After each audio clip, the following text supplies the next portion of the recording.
For John Proctor, August 19th, 1692 began with a desire to pray. He asked Reverend Nicholas Noyes, who was at the jail before that day's scheduled executions, to pray with him, but the minister refused because John refused to lie and confess to a crime, witchcraft, that he had not committed.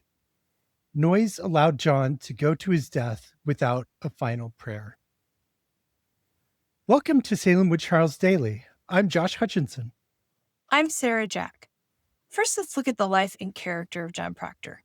He was born in England around 1632 and immigrated to Massachusetts with his parents, settling in Ipswich. He married his first wife, Martha White, or Jackson, around 1652, and after her death, he married Elizabeth Thorndike in 1662. In 1674, he married Elizabeth Bassett.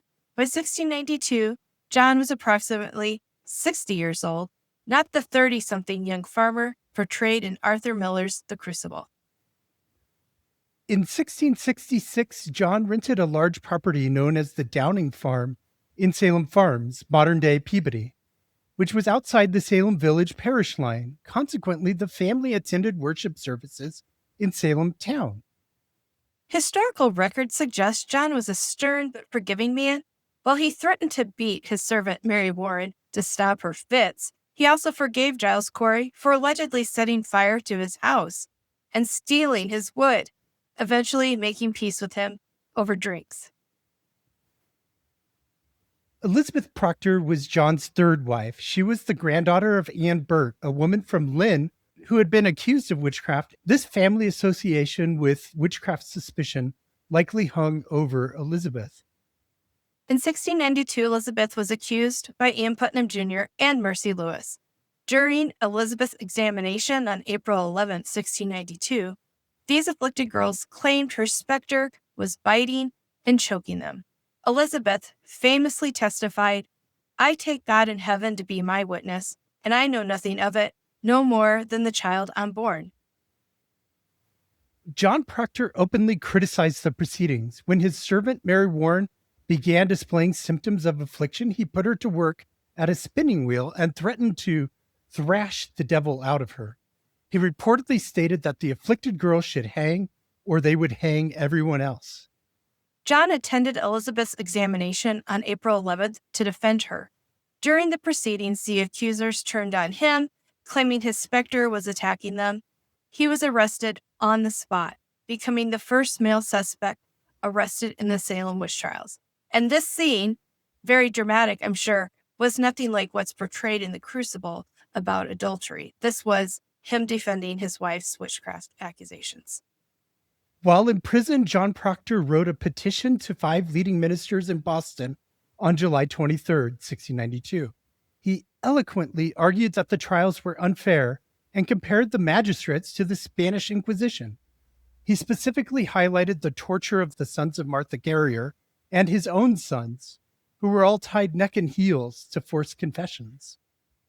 Neighbors still supported the Proctors. A petition signed by 32 neighbors was sent to Boston, and another signed by 20 was sent to the court, testifying to the Proctors' Christian life and willingness to help those in need. Both John and Elizabeth were convicted. John was hanged on August 19th, 1692, alongside George Jacobs Sr., John Willard, Martha Carrier, and George Burroughs. Reports from Robert Califf state that John behaved with great dignity at the gallows, forgiving those who had acted against him. Elizabeth survived because she was pregnant. She pleaded her belly, and a stay of execution was granted. She gave birth to a son named John in prison on January 27, 1693. Although a death warrant was signed for her execution, she received a reprieve from Governor Phipps. The trials devastated the Proctor family. 3 of the Proctor's children, Benjamin, Sarah, and William, were also accused of witchcraft. Sheriff George Corwin seized the family's goods, including food and cattle, leaving the children with nothing, despite the fact that John had not fled and his property should not have been legally forfeited in that manner.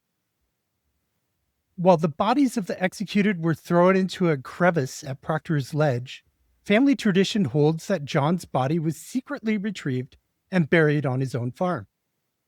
Because Elizabeth had been condemned, she was legally dead, had an attainder, and stripped of her property rights. She engaged in legal disputes with her stepchildren over her husband's estate and had to petition the court to recover her dower rights. Elizabeth remarried a man named Daniel Richards in 1699. The family's attainder was reversed in 1711, and restitution was paid to the surviving family members in 1712. Contrary to the narrative in Arthur Miller's The Crucible, John Proctor was actually about 60 years old, not a young fellow. And Abigail Williams was 11 years old, not a teenager. And there was no affair recorded anywhere between John and Abigail Williams. They likely did not even have contact prior to the accusations because the Proctors went to a different church than Abigail Williams' uncle's church, the Salem Village Church, led by Samuel Parris. So they probably didn't even see each other on maybe ever.